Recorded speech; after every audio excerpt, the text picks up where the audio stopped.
आज के international trade और फाइनेंस के एरा में यदि कोई देश पूरे विश्व या वैश्विक स्तर पर हावी होना चाहता है तो इसके लिए सबसे ज्यादा जरूरी क्या है? हथियार या एक शक्तिशाली यानी powerful currency? Obviously Russia Ukraine के वॉर से आप यह समझ गए होंगे कि इस एरा में हथियार से ज्यादा इंपॉर्टेंट रोल एक पावरफुल करेंसी का है। लेकिन यदि तब भी आप यह नहीं समझे होंगे तो श्रीलंका का एग्जाम्पल आप देख सकते हैं, जिसका विदेशी मुद्रा भंडार बिल्कुल खत्म हो गया है और इसके चलते वह ऑयल को इंपोर्ट भी नहीं कर पा रहा है। लेकिन किसी लोकल करेंसी को रिजर्व करेंसी के ग्लोबल हेजेमनी में बदलना कोई छोटा काम तो है नहीं। इसके लिए इकोनॉमिकली और पॉलिटिकली दोनों तरीके से सटीक योजना और उसका इम्प्लीमेंटेशन की जरूरत होती है। अमेरिका ने डॉलर के साथ ठीक वैसा ही किया और 1914 में पहली बार छापी गई ग्रीनबैक या अमेरिकन डॉलर के दम पर ग्लोबल पावर के रूप में अपनी स्थिति में मजबूत पकड़ बनाई है। जिस सिस्टम में यूएसए ने डॉलर को ग्लोबल करेंसी बना दिया, यह अमेरिकन डॉलर और तेल यानी ऑयल के बीच एक निश्चित पेमेंट सिस्टम पर आधारित है, जिसे इनफॉर्मली पेट्रो डॉलर के नाम से जानते हैं। यहाँ पे बता दूं आपको कि पेट्रो डॉलर कोई करेंसी नहीं है, बल्कि यह एक सिस्टम है। दोस्तों,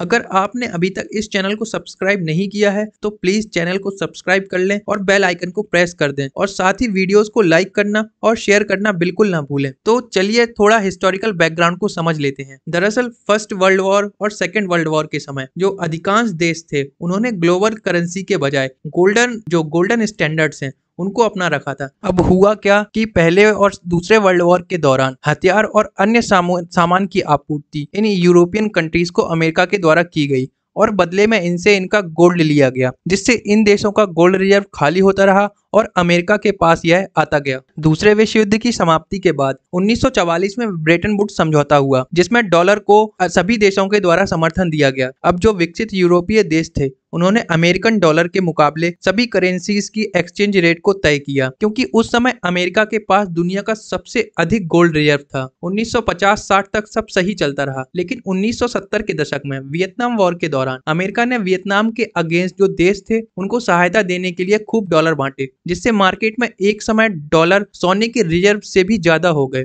और अमेरिकन डॉलर पर निर्भर देशों ने गोल्ड की मांग शुरू कर दी, जिससे डॉलर की मांग में भारी गिरावट हुई। इसी समय अक्टूबर 1973 को अरब स्टेट्स और उसके कोएलिशन में, जिसमें इजिप्ट और सीरिया भी थे, इन्होंने मिलकर इजराइल पर हमला कर दिया। अरब देश उस समय भी सबसे ज्यादा ऑयल प्रोड्यूस करते थे, इसलिए इन देशों ने इस ऑयल को एज अ वेपन इजराइल और उसके वेस्ट के अलाइज स्पेशली अमेरिका के विरुद्ध यूज किया। इन्होंने मिलकर ओपेक यानी organization of petroleum exporting countries को फॉर्म किया और तेल के दाम बढ़ा दिए, जिससे अमेरिका की सांसें फूल गईं, क्योंकि वियतनाम वॉर की वजह से पहले से ही वहां स्टैगफ्लेशन की कंडीशन थी। इन सब स्थितियों ने अमेरिका को ओपेक देशों से नेगोशिएशन के लिए मजबूर कर दिया और सऊदी अरब इन देशों की मोस्ट रेलेवेंट पार्टी था। अब अमेरिका सऊदी अरब में बातचीत शुरू हुई और फाइनली दोनों देश एक एग्रीमेंट पर पहुंचे। अमेरिका ने सऊदी अरब को प्रपोज किया कि अब से ओपेक कंट्रीज केवल अमेरिकन डॉलर में ही ऑयल सेल करेंगे, यानी जितने भी देश हैं, जो भी देश ऑयल परचेज करना चाहते हैं, अब वह पेमेंट सिर्फ अमेरिकन डॉलर में ही कर सकते थे। इसके बदले में अमेरिका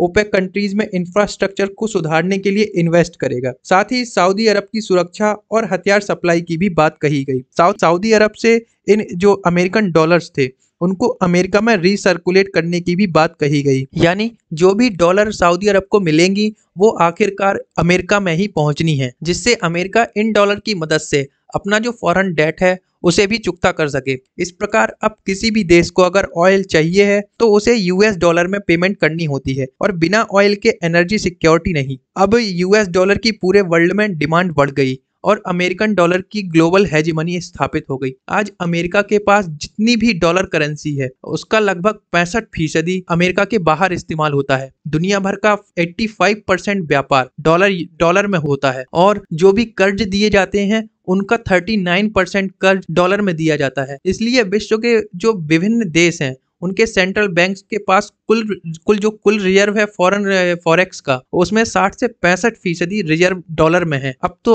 आप सऊदी अरब की भूमिका समझ गए होंगे कि वह क्यों अमेरिका के लिए इंपॉर्टेंट है और अगर सऊदी अरेबिया युआन में पेमेंट लेता है तो डॉलर पर इसका क्या प्रभाव पड़ेगा।